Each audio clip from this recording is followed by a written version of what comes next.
கர்த்தருடைய பரிசுத்த நாமத்திற்கு ஸ்தோத்திரம். அல்லேலூயா. யார் ஆவியில் விருத்த சேதனம் பெற்றவர்கள்? விருத்த சேதன உடன்படிக்கை முதலில் ஆபிரகாமுக்கு நம்முடைய கர்த்தராகிய தேவனால் கொடுக்கப்பட்டது. ஆதியாகமம் 17ஆம் அதிகாரத்தை வாசிப்போமானால், நித்திய உடன்படிக்கையாகவும் அடையாளமாகவும் கொடுக்கப்பட்டதான இந்த விருத்த சேதன உடன்படிக்கை ஆபிரகாமுக்கும் அவனுடைய தலைமுறையான அவன் சந்ததிக்கும் நுனி தோலின் மாம்சம் நீக்கப்பட்டு தேவனோடு என்றென்றைக்கும் ஐக்கியப்பட்டு கானானை சுதந்திரிக்கும்படியாக கொடுக்கப்பட்டது. இந்த உடன்படிக்கையை ஆபிரகாம் தேவனிடத்திலிருந்து பெற்றுக்கொள்ளும் பொழுது 99 வயதுள்ளவனாக இருந்தான் என்று பார்க்கிறோம். 100 வயதில் மாம்சம் செத்த நிலையில் அவன் ஈசாக்கு என்ற ஒரு மகனை தேவனுடைய வாக்குத்தத்தத்தினாலே சுதந்திரித்து கொண்டு அவனும் அவன் சந்ததியும் இந்த உடன்படிக்கைக்கு சுதந்திரவாளிகளானார்கள் என்று பார்க்கிறோம். பழைய ஏற்பாட்டு காலத்தில் தேவனோடு ஐக்கியமாக இருப்பதற்கும் கானானை சுதந்திரிப்பதற்கும் மாம்சத்திலே எப்படி தேவனால் விருத்த சேதன உடன்படிக்கை கொடுக்கப்பட்டதோ அதுபோன்று புதிய ஏற்பாட்டு காலத்திலே கிறிஸ்துவின் இரத்தத்தினாலே மீட்கப்பட்டவர்களுக்கு ஆவியின்படி இருதயத்திலே விருத்த சேதன உடன்படிக்கை கொடுக்கப்படுகிறதா இருக்கிறது.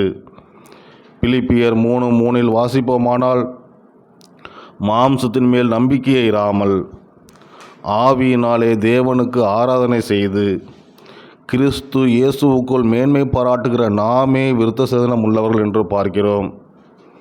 புதிய ஏற்பாட்டு காலத்தில் பரம எருசலேமாகிய பரம கானானை, தேவனுடைய பரிசுத்த வாசஸ்தலங்களை நாம் சுதந்திரித்துக் கொள்வதற்கு ஆவிக்குரிய விருத்த சேதனமாகிய இருதயத்தின் நுனித்தோலாகிய மாம்சம் நீக்கப்பட வேண்டியது அவசியமாக இருக்கிறது.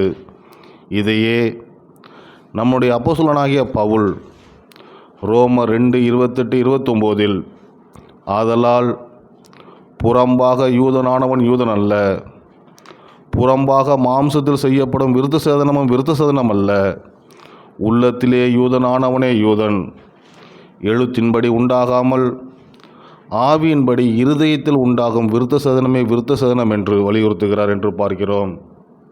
மோசேயும் இஸ்ரவேலரை பார்த்து உபாகமம் 10:14-16 இதோ வானங்களும் வானாதி வானங்களும் பூமியும் அதிலுள்ள யாவும் உன் தேவனாகிய கர்த்தருடையவைகள், ஆனாலும் கர்த்தர் உன் பிதாக்கள் மேல் அன்பு கூறும் பொருட்டு அவர்களிடத்தில் பிரியம் வைத்து அவர்களுக்கு பின் அவர்களுடைய சந்ததியாகிய உங்களை இந்நாளில் இருக்கிறபடியே சகல ஜாதிகளுக்குள்ளும் தமக்கொன்று தெரிந்து கொண்டார்.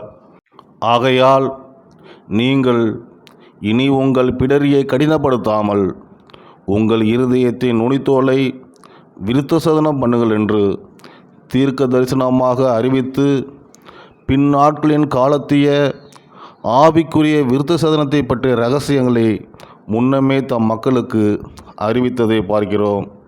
அந்தபடியே எரேமியா 4:4 யூதா மனுஷரே, எருசலேமின் குடிகளே, உங்கள் கிரியைகளுடைய பொல்லாப்பின் மித்தம் என் உக்கிரம் அக்கினியைப் போல் எழும்பி அவிப்பார் இல்லாமல் எரியாதபடிக்கு நீங்கள் கர்த்தருக்கென்று உங்களை விருத்த சேதனம் பண்ணி உங்கள் இருதயத்தின் நுனித்தோலை நீக்கி போடுங்கள் என்று எரேமியா இஸ்ரவேலர்களுக்கு தீர்க்க தரிசனமாக உரைக்கிறார். ஆனபடியினாலே ஆவிக்குரிய இஸ்ரவேலர்களாகிய நாம் பிடரியை கடினப்படுத்தாதபடிக்கு ஜாக்கிரதையாயிருந்து மாம்சம் நம்மை வஞ்சித்து நாம் கர்த்தருடைய கிருபையிலிருந்து விழுந்து போகாதபடிக்கு எச்சரிக்கையாயிருப்போம். கடைசியாக ரோமர் 8:6 எழுதியிருக்கிறபடி மாம்ச சிந்தை மரணம், ஆவியின் சிந்தையோ ஜீவனும் சமாதானமுமாம் என்று பார்க்கிறோம். 1 கொரிந்தியர் 2:14 வாசிக்கிறபடி ஜென்ம சுபாவமான மனுஷனோ தேவனுடைய ஆவிக்குரியவைகளை ஏற்றுக்கொள்ளான். அவைகள் அவனுக்கு பைத்தியமாக தோன்றும்.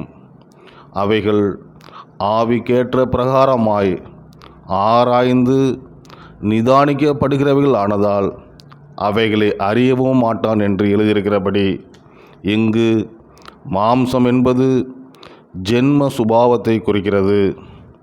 ஆதலால் இந்த காலத்திலே மாம்சத்திலே விருத்த சேதனம் உள்ளவர்கள் மாம்சத்தின் கிரியைகளாகிய சண்டைகளையும் பகைகளையும் வைராக்கியங்களையும் கோபங்களையும் மேற்கொள்ள முடியாதபடிக்கு அவைகளிலே வஞ்சிக்கப்பட்டு யுத்தத்தை நடப்பிக்கிறவர்களுமாய் இருக்கிறார்கள். ஆதலால் பிரியமானவர்களே, இந்த உலக ஞானமாகிய மாம்சத்தை இருதயத்தின் நுனித்தோலை நீக்கிய நாமே ஆவிக்குரிய விருத்த சேதனம் உள்ளவர்கள். நாமே வாக்குத்தத்தின்படி ஆபிரகாமின் சந்ததியினர். நாமே ஆவிக்குரிய இஸ்ரவேலர்கள்.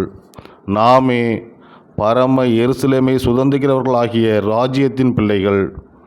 ஆகையினால் பிரியமானவர்களே, ரோமர் 8:1 சொல்லப்பட்டிருக்கிறபடி கிறிஸ்து இயேசுக்குட்பட்டவர்களாயிருந்து மாம்சத்தின்படி நடவாமல் ஆவியின்படி நடக்கிறவர்களுக்கு ஆக்கினை தீர்ப்பில்லை என்று பார்க்கிறபடி, நாம் ஆக்கினைக்கு நியமிக்கப்படாமல் தேவனாலே காக்கப்படும்படிக்கு மாம்ச சிந்தையை நீக்கி போட்டு ஆவியில் பலப்படுவோம். கர்த்தர் தாமே நம்மை ஆசீர்வதிப்பாராக. ஆமேன். அல்லேலூயா.